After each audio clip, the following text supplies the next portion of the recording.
I just wanted to explain something about myself during the 2 minutes it'll take for you to get the handouts. And when you get the handout, just go to the back, the last page. It gives you a little bio on myself. And I just wanted to explain, you might be interested to know, I spend 4 days a week managing a healthcare venture capital fund, investing in medical devices and pharmaceuticals. And I spend 2 days a week as a public service preparing for and giving speeches on how to save Western civilization from itself. And so I have a joke that I try to make more money during the 4 days that I work than I lose during my 2 days of public service. So sometimes it's a race. But this year, for example, I promised to give my speech. Last year, I promised to give my speech to all the presidential candidates. I've gotten to 12 of them. I have another 3 to go that I'm determined to get to. I give my talk to senators, congressmen, governors, to help them think longer term. I know politics is a short-term game, business, but I try to get people to think longer term. So we're going to think about some longer term issues, but I'm going to make them relevant for today, not just thinking 20 years, 100 years into the future. And in the back, I have a whole bibliography of about 150 websites, authors, books, key leaders that helped me create this speech because I absorbed what they had to say, and then I put my analysis on top of their thoughts to create a composite of how to save Western civilization from itself. And my inspiration for this speech was President Obama. So I want to thank him for compelling me to create and give this speech, because he's a poster child of everything that's wrong in Western civilization, as I will explain. Now, going to the cover gives you the conclusions. I'll just give you the conclusions in 30 seconds, so there'll be no mystery about what I'm talking about. Western civilization is under attack from the inside and outside. And by Western civilization, I mean US, Europe, Israel, but also India, Japan, South America, half of Africa, the Christian half of Africa. I call that Western civilization. If you look at it in terms of religions, it's Christians, Jews, Hindus, and Shinto, or whatever they believe in Japan. And the key solution is we need a political system. We need politicians who can do 3 things at the same time. Grow our economy, number 1. Number 2, protect our culture. By that I mean Constitution, Bill of Rights. Or if we have 2 cultures. We have a secular culture, we have a religious culture. So Constitution, Bill of Rights on the secular side, Judeo-Christian, history, philosophy, tradition on the religion side. And number 3, protect us physically. And our political leaders must do all 3 things simultaneously. And if you're wrong on any one of those 3 issues, you'll soon be wrong on the other 2. And whenever I hear a politician speak, I give them a grade. I pretend I'm a professor. For example, President Obama, for those 3 issues, gets an F, an F, and an F. And I want leaders who get an A and an A and an A. It's not that difficult. It's not that difficult to say, I want legislation to grow the economy. Number 1. Number 2, I believe in our culture. Number 3, I'm going to protect you physically. It's actually pretty simple, and the Republican Party should be the party of simplicity this way. And I think that in the coming election, Republicans, there's no reason for any Democrat to get elected for any district anywhere in the country. Amen. Particularly if a Democrat voted for the Iranian deal. The Iranian deal is automatic disqualification for anyone to be involved in public service for the rest of their life. And I passed out a letter that I sent to the Police Athletic League when they were honoring Kirsten Gillibrand, and I told them they should unhonor her and invite just about anybody else. And so you might find that interesting. So in 15 minutes, I'm going to explain to you what's wrong in the world today and how to fix it without blowing everybody up. Let's go to page 2. Now, everybody have a copy of this? It's a color-coded? We don't. Oh, okay. You have some more? Here's one more.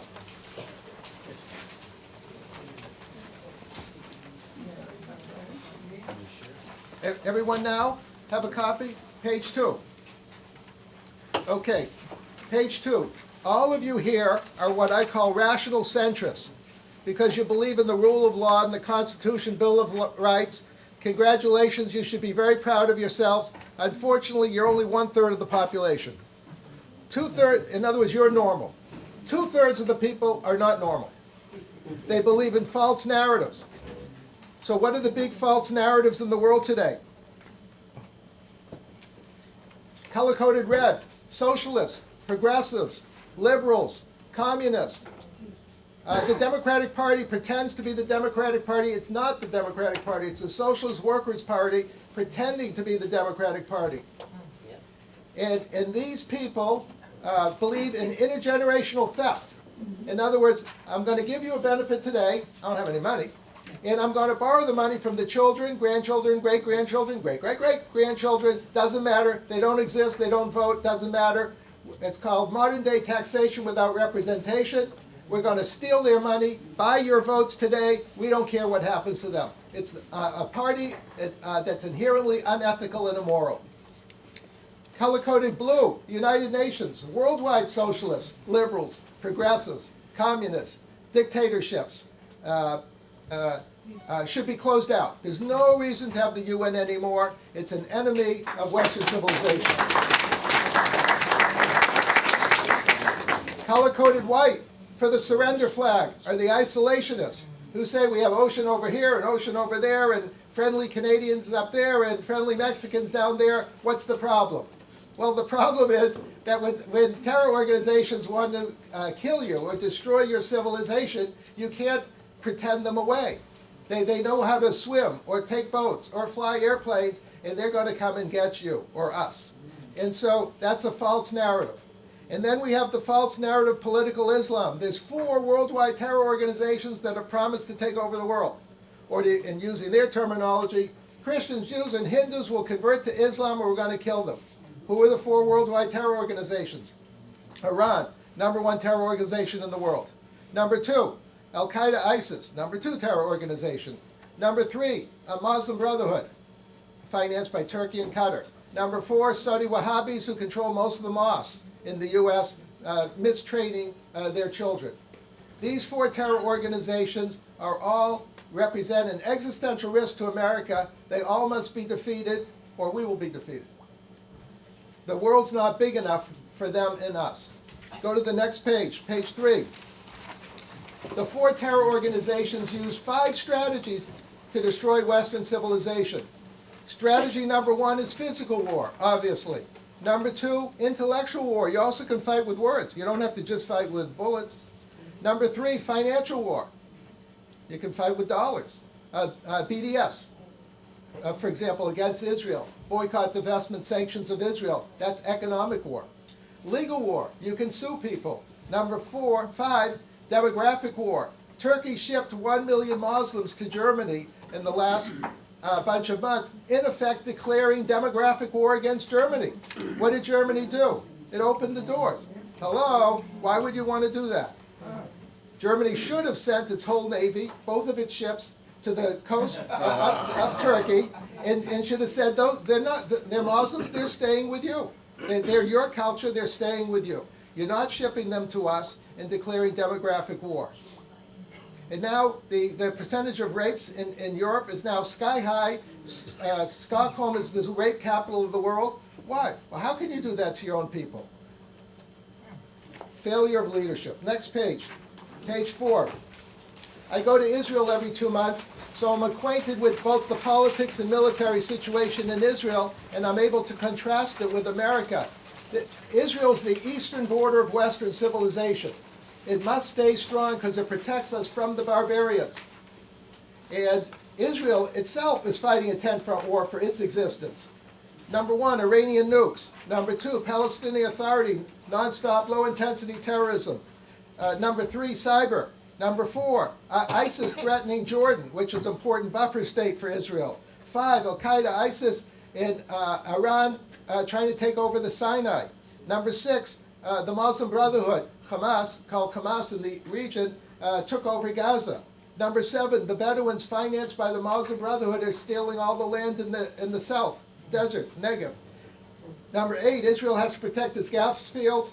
Number 9, the UN, EU, International Court of Justice, NGOs, non-government organizations are all enemies of Israel with intellectual war. And at the top, number 10, Iran with their Hezbollah division has taken over much of Lebanon and Syria.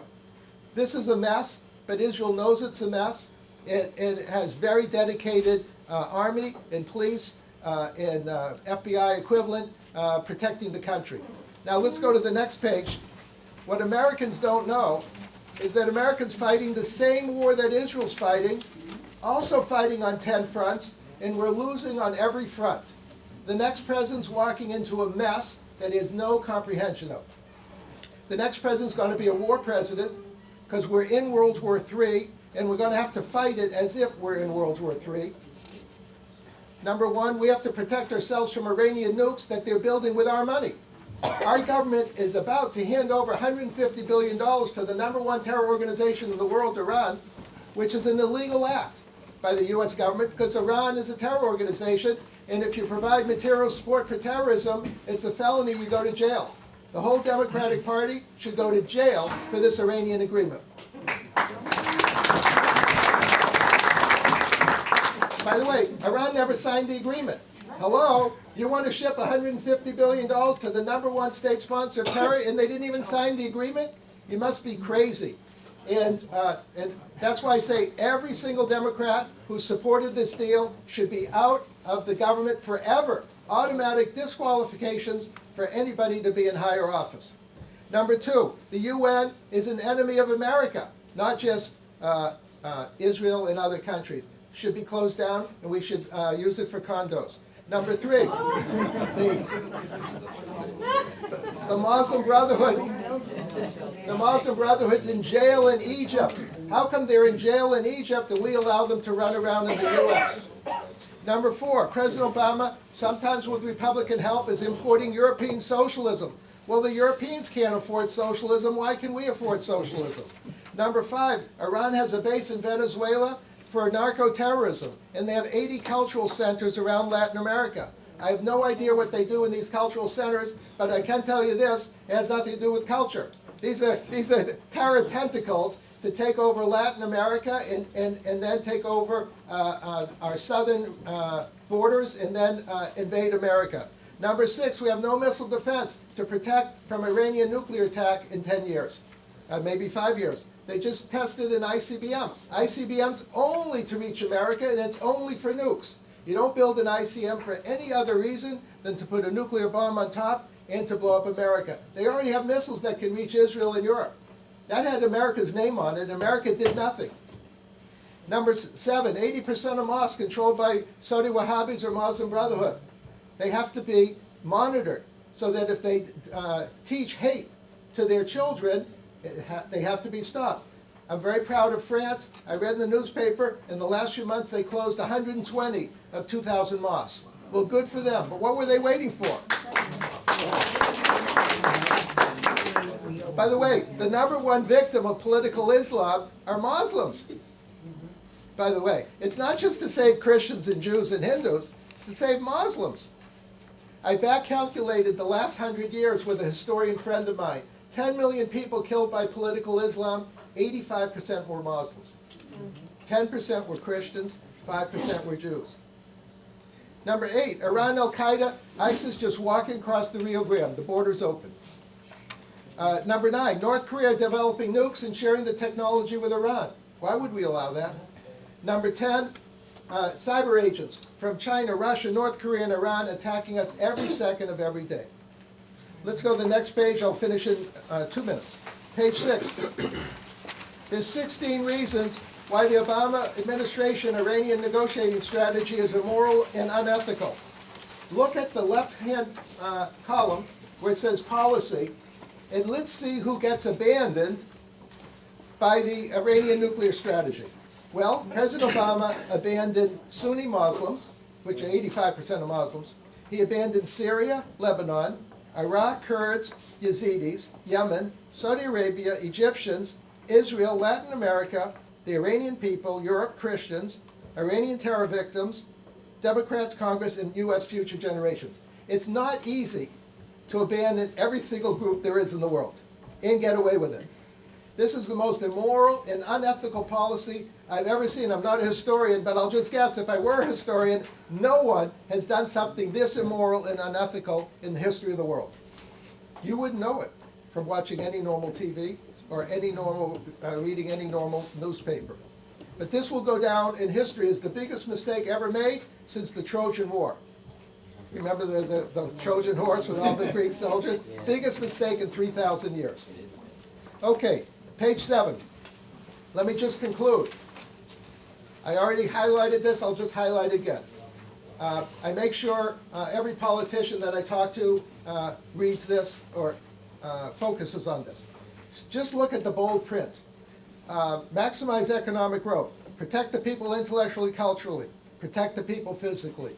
It's not very complicated. It's the Reagan message, just modernized. There's a whole lot of suggestions here. I'm not going to go through them. You can read them to yourself later. But I call myself a one-person lobbying organization trying to get Republicans to be three-dimensional. Not one-dimensional like Romney. I mean, intellectually, Romney knows is three-dimensional, but he ran a campaign that was vote for me, we're going to grow the economy. All right, great. If Romney were here, I'd say, do you believe in the Constitution? He'd go, of course. Why didn't you say it? Did the other team believe in the Constitution? No. Say it, okay? Do you believe in a strong military? Yes, he would say, sure. So say it. Does the other team believe in a strong military? No. Say it. It's very simple, and I try very hard to get Republicans to be three-dimensional. My feeling is if Republicans are three-dimensional, we should get 2/3 of the vote. The reason I say that is 1/3 of the people are naturally Republican. Obviously, we'll get those people. 1/3 of the people are naturally Democrat. We're not going to get those people, okay? So, but this 1/3 of the people are called independents. I call them trees. And not in a derogatory sense. They sway back and forth with the wind. And so if the Republican wind blow or the Democrat wind blow, okay, so we have to get them to sway with us, at least on election day. Okay, after that they can sway the other way.